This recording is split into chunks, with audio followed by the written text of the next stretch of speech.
Yeah, I just wanted to read from Luke chapter 8, story that we're all familiar with, the story of the woman with the flow of blood and Jairus' daughter. I was going to say I don't need to read it because you know the story, but I think I should anyway.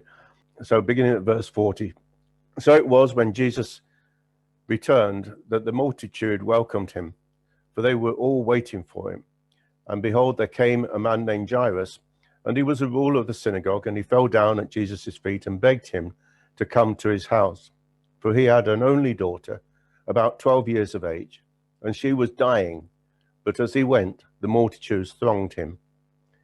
Now a woman having a flow of blood for 12 years, who had spent all her livelihood on physicians and could not be healed by any, came from behind and touched the border of his garment, and immediately the flow of blood just stopped.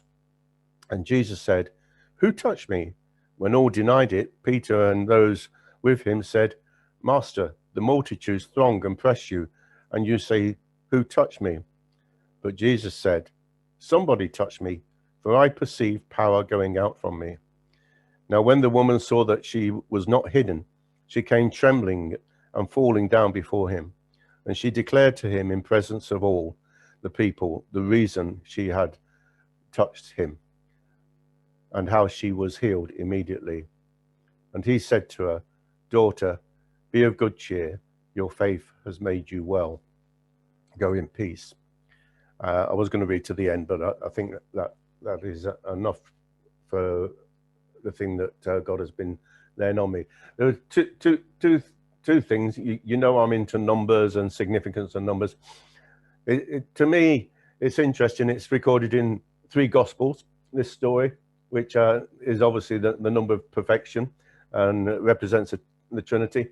And both these people who receive their healing or resurrection, the number 12 is mentioned twice in this passage as well, which is God's complete sovereignty and government. The daughter was 12 years old, and the woman had 12 years flow of blood. So I think that just underlines something to me that was really important about this passage. It's two of the great miracles that we have in the New Testament. The accounts are slightly different. Mark actually says that not only did she come trembling before Jesus, she was in fear, and we'll talk about that in a moment. And there was something else. It'll come back to me in a minute. But oh yeah, and Luke says that she'd seen many physicians, and Mark says she'd seen many physicians, spent all her money, and it made her worse. Obviously, both of these people are desperate for an answer in their situation. Luke, being a doctor, probably chose to miss that bit out, but who knows why it left out. The Holy Spirit had a reason that it was left out. But they were desperate for a miracle, and many of us are facing situations on a day-to-day basis where we need a miracle, where we know that without God we're not going to get an answer to our need, or to something that's going on, or to know what to do next. And this passage just demonstrates Jesus's governmental authority over sickness and death. And I think that's why the number 12 in the three occurrences appears. Not that they needed to appear for us to know that, but I think for Jewish culture, it probably underlined who Jesus was and why he performed these 2 particular miracles. But how does that challenge us, and how does it challenge me about seeking the miracles that we want? In both these cases, obviously, desperation comes into it. They both fell at Jesus's feet, and they both, this is the key point, I believe, they both had to overcome the embarrassment and shame of going against the norm. Jairus was the synagogue leader. He was a very important man, and going to this rascal of a rabbi called Jesus would have put his position under threat.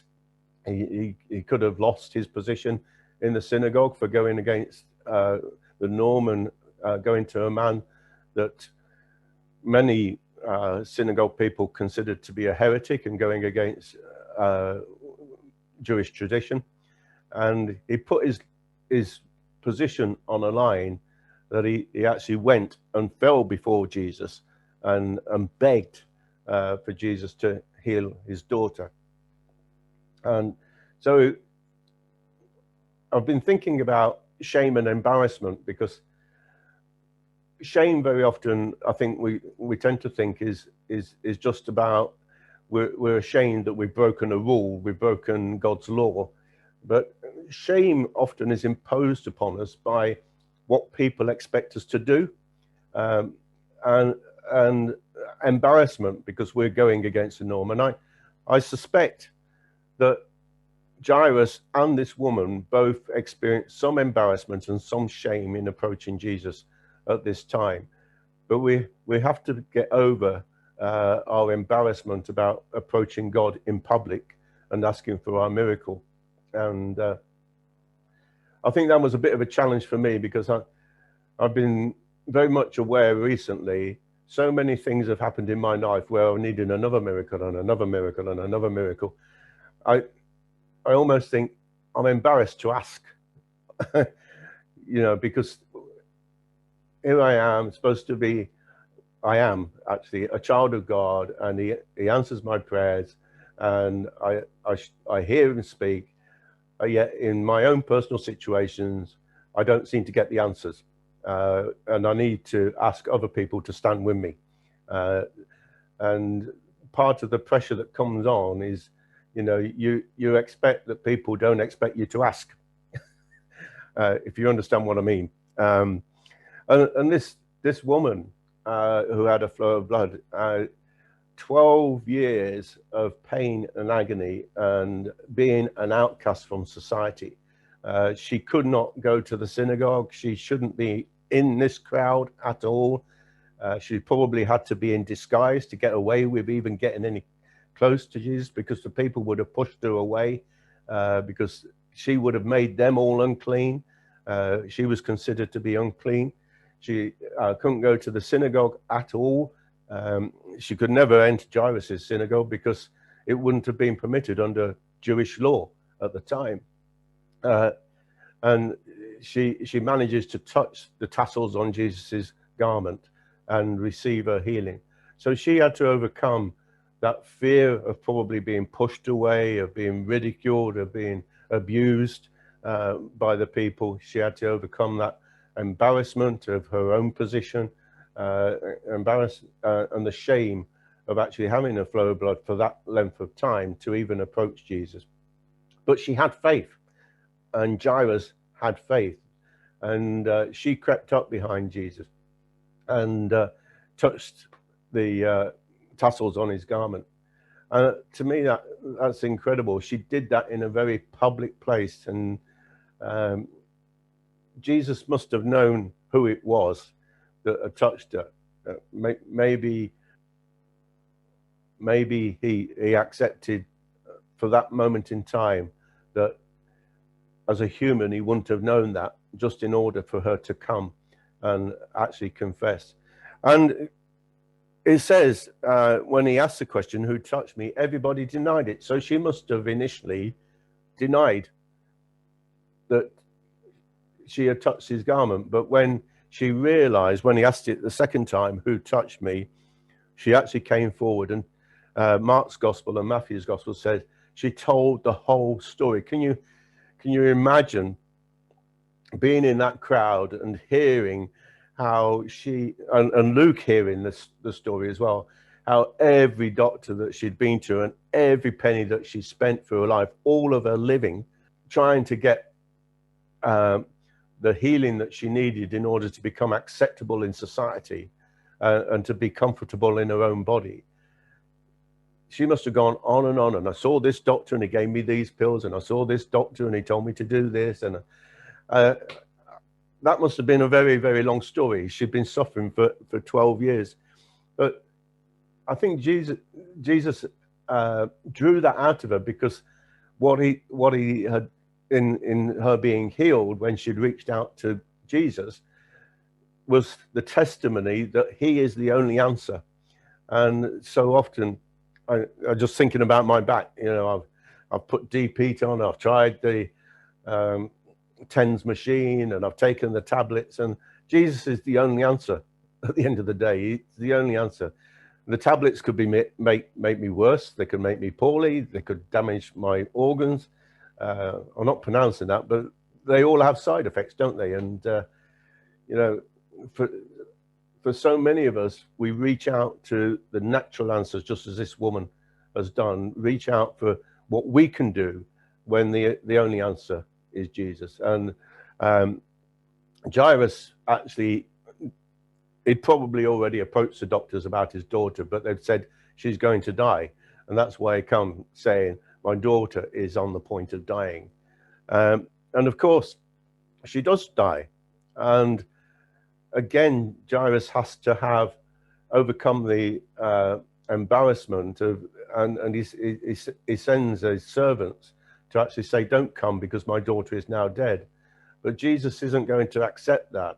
He says that he have faith and she will be restored, and he raises her from the dead. But again, Jairus probably felt an absolute idiot at the point his daughter had died, because he'd made that brave step of going against what would have been expected of him and approaching Jesus and begging Jesus to come. And now Jesus hadn't arrived, and the woman and his daughter had died. And you know, just reminded in Genesis, it says Adam and Eve were both naked and they were not ashamed. They weren't embarrassed.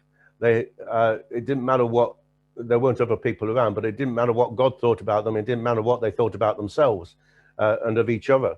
And that's where God wants us to be in our approach to him.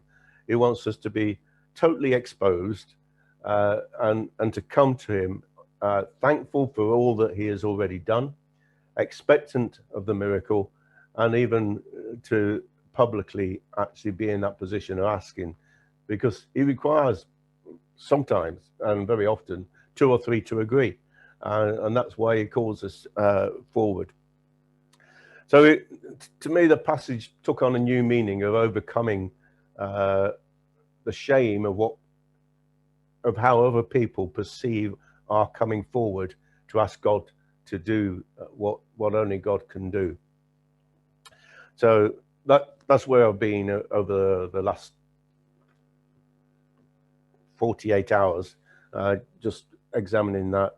And I'm going to boldly ask, please pray that God works a miracle, even that we can stop in this house for another 2 years. I just feel that another 2 years would be enough for us to be able to get a mortgage, get decent accounts, and be able to buy at least one of these properties to develop.